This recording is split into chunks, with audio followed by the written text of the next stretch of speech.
Assalamualaikum warahmatullahi wabarakatuh. Perkenalkan, nama saya Rina Ayu Fitriani. Saya dari kelas MN22D. Kali ini saya akan mempresentasikan hasil rangkuman saya mengenai mata kuliah akuntansi biaya dari sesi pertama sampai sesi terakhir, yaitu sesi ke-6. Oke, pada sesi pertama kita membahas mengenai peran akuntansi dalam organisasi. Terdapat 3 akuntansi. Yang pertama ada akuntansi manajemen. Itu untuk mengukur, menganalisis, dan melaporkan informasi keuangan dan non-keuangan yang membantu manajer untuk membuat keputusan guna mencapai tujuan organisasi. Kemudian yang kedua ada akuntansi keuangan. Berfokus pada pelaporan kepada pihak eksternal seperti investor, lembaga pemerintah, bank, dan pemasok.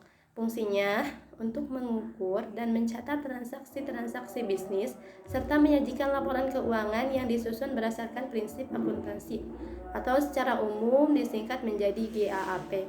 Kemudian yang terakhir ada akuntansi biaya.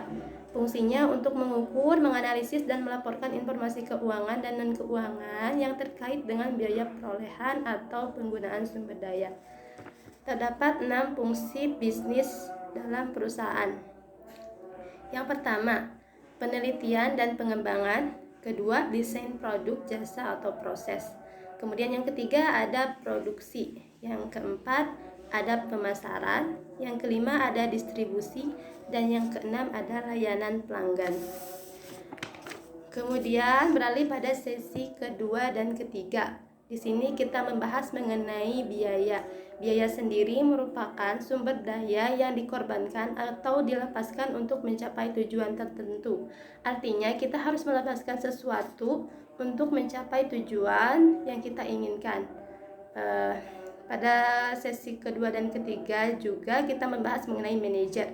Manajer sendiri juga membebankan biaya ke akun biaya untuk mengimplementasikan strategi pembiayaan.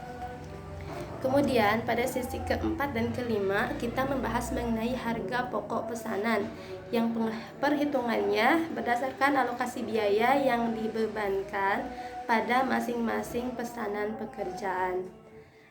Pada sesi ini kita membahas mengenai pool costing. Pool costing sendiri adalah metode penentuan harga pokok produk dengan memasukkan seluruh komponen biaya produksi sebagai unsur harga pokok yang meliputi biaya bahan baku, biaya tenaga kerja langsung, biaya overhead pabrik, variabel, dan biaya overhead pabrik tetap. Sistem biaya pesanan bisa digunakan dalam yang pertama ada percetakan, laundry, konsultan, pemasaran, atau akuntansi publik. Di sini juga terdapat karakteristik usaha perusahaan yang produksinya berdasarkan pesanan. Yang pertama, proses pengolahan produk terjadi secara terputus-putus. Yang kedua, produk dihasilkan sesuai dengan spesifikasi yang ditentukan oleh pemesan. Yang ketiga, produksi ditujukan untuk memenuhi pesanan, bukan untuk persediaan di gudang. Kemudian pada sesi terakhir, yaitu pada sesi ke-6, kita membahas mengenai metode harga pokok proses.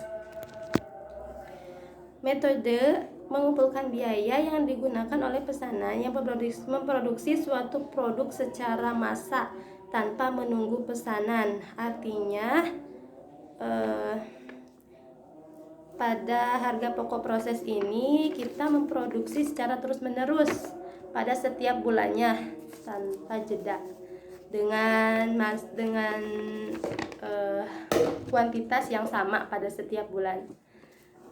Contohnya barang tekstil, penyulingan minyak, baja, semen, gula, farmasi, dan lain-lain. Pada perusahaan jasa misalnya pada PLN, angkutan, dan lain-lain. Yang kemudian manfaat metodenya ada laba dan rugi, harga jual produk, realisasi biaya produksi.